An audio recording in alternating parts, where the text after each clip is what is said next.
Hi, this is Dale, owner of DLMR Trailer Sales and Service, and we've already done one segment on an older Featherlight, looking at the subframes that go up into an all-aluminum trailer. Like I always say, there is no such thing as an all-aluminum trailer. So you will see a segment just like this one. The customer that owns this trailer had requested us to do a video on this specific brand of trailer. This is built in August of 2009. And there are already subframe issues with this trailer. So upon her request, we're going to make this video for her because she wanted us to do it.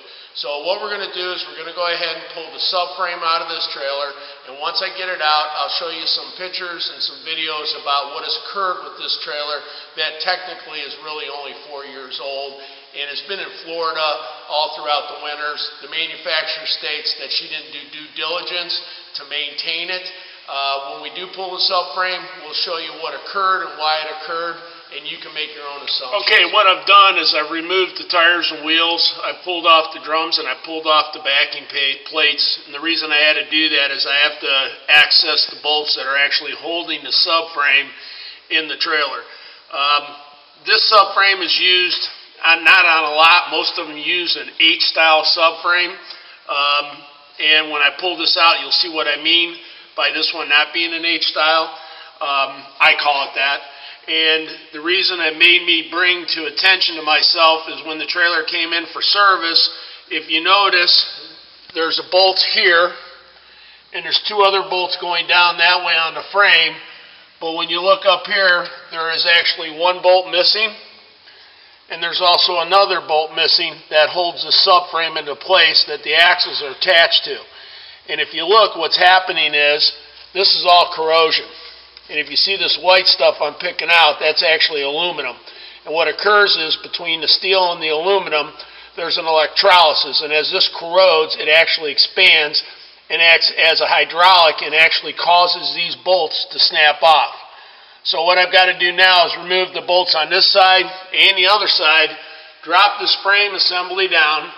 Hopefully, the aluminum here is not all corroded out. If so, then we got to cut out aluminum and weld in all new aluminum.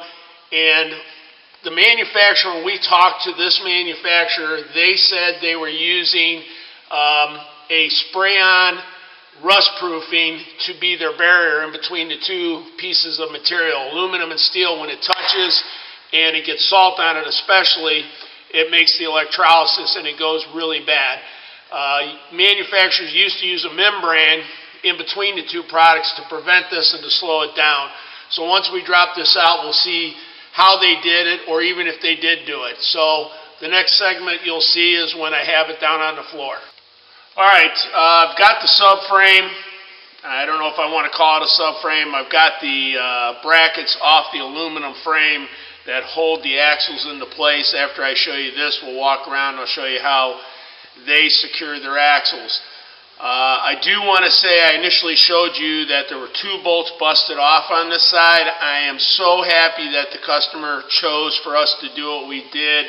When I went to remove the other remaining 4 bolts or 3 bolts on this side, each and every one of them were corroded in half. They weren't secured holding anything. They were corroded in half. So in essence, there was nothing on this side of the subframe holding the suspension into place. Yes, granted, it was very hard to get out because of the hydraulics of the aluminum against the steel angle iron, but in a really hard panic stop, this axle would have definitely shifted back without a doubt. I don't think it would end up coming out from underneath the trailer because the way the frame's designed with a box type frame, but it would have definitely moved back, and then the trailer would have been definitely dogtailing going down the road. What I want to show you here is, this is the aluminum frame after I moved that steel subframe or bracketry that holds the axles on, and basically this here is nothing but aluminum. That's oxidized aluminum. And you can just see how it's just coming off in big chunks. That's a fancy word for aluminum rust, is oxidization. I'm kind of leery that we're going to have some holes here in this frame. What makes me concerned is the blackish color, but this is all oxidized aluminum. And we're going to go ahead and hit on this.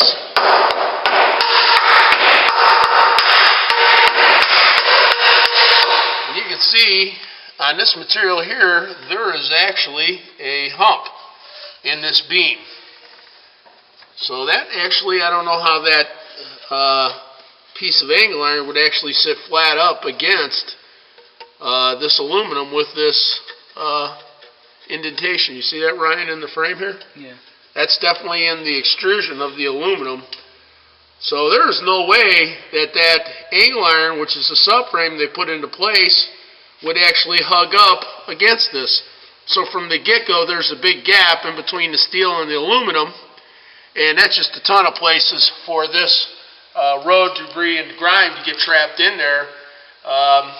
And I don't know how you would put a vapor barrier in there unless you use a cloth vapor barrier. And you can obviously see it doesn't look like there was any vapor barrier.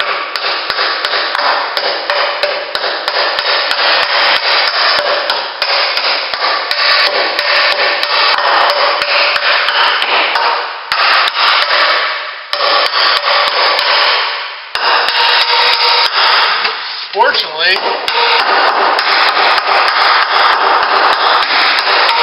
I'm not hitting any holes in this material, which makes me happy for the customer as well as the amount of work that's involved to get this in here. What I'll end up doing is I'll take a heavy wire wheel and I'll wire wheel this all down to get to a nice bare aluminum and look at it, and then I will prep it for the reinstallation of the subframe. These bolts are just actually going straight through and into the horse area, so it made it easy to remove the subframe. I've had a lot harder ones.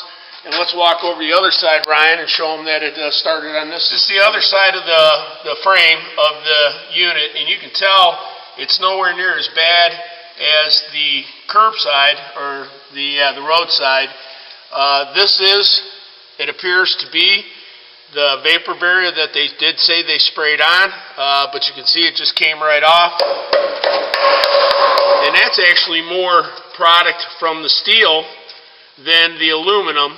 So you can see the difference. When the steel rust, it didn't hydraulic, it didn't expand and push out the frame. Down here's, that is definitely oxidization. You can tell by the color of the white. And then you can tell up here that this is that vapor barrier. But there again, like I stated, with this frame being the way it is with this lip, all the debris is just going to fall down in here and get trapped. And there's no way that you're going to prevent anything from getting down in here to start causing oxidization with the design of this frame. And here is the subframe. And basically, if you look on this angle iron, which basically is all this is, an angle iron with the bracket mounts welded to it, and this is pushed up into that body. You have the 5 bolts going across through the aluminum frame, and nothing coming up into the bottom of the frame to hold this into place. And this is all aluminum. Every bit of it is aluminum.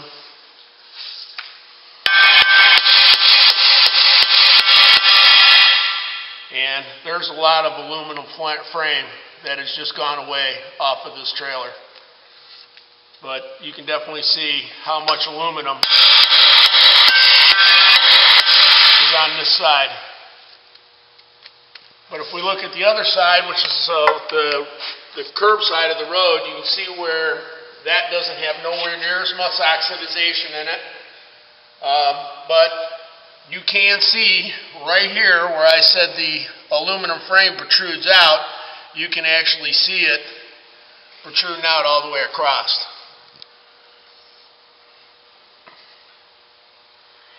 So I'm very happy that this customer decided to have me take this apart, or she would have definitely had some issues down the road.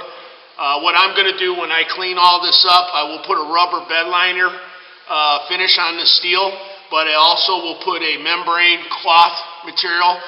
It's not a cloth, it's a plastic material in between here, and hopefully I can really stop the corrosion of it. And also what I'll do is I'm going to run a bead of silicone around this C-channel or angle iron to prevent from dirt falling down in between that frame, because there's no way I'm going to pull it in tight. So this customer did definitely have a valid concern, and I'm glad she went ahead and had me address the problem. This is day 2 of our adventure of repairing the subframe of this trailer, and I wanted you to see what is left of the remnants of the steel frame and the aluminum frame after I've cleaned everything off. That doesn't include the sand that we did for sandblasting. So what we do now is we went ahead and we ground off all the aluminum, corroded aluminum off this subframe here, or the frame of the trailer body. And then after you do that, if you notice this is kind of bright, this is really dark. What this all you see is all this darkness is the pitted of the aluminum. And once you grind it all down, you go ahead and acid wash it really good with the scrub brush and really acid wash it. And after you're done doing that, you take soap and water to neutralize the acid. So the body of the trailer is ready to accept the subframe of the axles. What we did yesterday evening, we took these plates out and we went ahead and sandblasted them, got them all cleaned up, and then we put a rubber coating over the top of the plate. After we prime it, we put a rubber coating and we let it set overnight. And this is real durable now, it doesn't scratch off. But in the next step, what we do, this is the vapor barrier material that we actually use. So what we're going to do is we're going to lay this in and put it in between the aluminum and the steel. This should really slow down the oxidization problem, because those two components won't be touching, and should cut down the electrolysis, and hopefully it will dramatically slow down the corrosion. This is what a lot of manufacturers used to put in prior to installing these components. A lot of them now that I work on, I don't see this, but all the ones that I redo, I always put this back in, because I'm trying to give you more longevity out of your trailer. So basically all we have to do is put this back in, bolt it up, and go ahead and service the brakes and put all the stuff back together, and it'll be done. And that's what you got to do to go ahead and repair these.